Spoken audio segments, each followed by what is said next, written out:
nakapwesto ang stage ng mga rallyista. Maaari namang makadaan ang mga motorista sa parehong westbound at eastbound ng White Plains. Ngunit pinapayuhan ng mga ito na dumaan na lang sa alternatibong ruta. Ano na yung latest sa isinasagawang rally dyan? Aga nagsimula na ang ulan dito, ngunit hindi nagpapatinag ang tinatayang libu-libong mga nakikilahok sa isinasagawang kilos protesta ng mga koalisyon ng Tindig Pilipinas, Akbayan Party List at iba-iba pang grupo. Suot ng puting damit, sigaw ng mga ito ay anong petsa na impeach Vice President Sara Duterte. Bandang alas 7 ng umaga kanina nang magsimulang dumagsa ang mga rallyista dito sa EDSA People Power Monument. Alas 8 ng umaga naman nagsimula ang kanilang programa kung saan dumalo ang ilang religious leader at mga representante ng party list.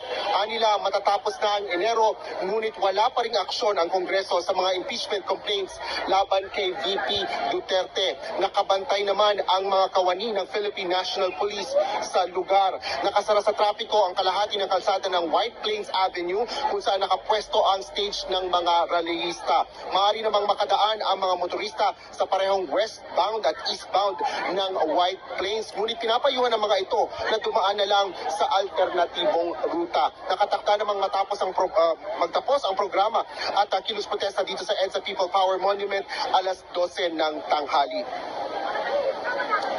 Aga mamayang alas 2 naman ng hapon ay nakatakda ang kilos protesta ng isa pang grupo ng dyan sa may EDSA Shrine sa kanto ng EDSA at Ortigas Avenue. Ito naman ay kilos protesta laban sa pamumuno ni Pangulong Bongbong Marcos Jr. at kanyang administrasyon maging ng Duterte administration o dating administrasyon ng Duterte. Yan ang latest, balik sa'yo, Aga.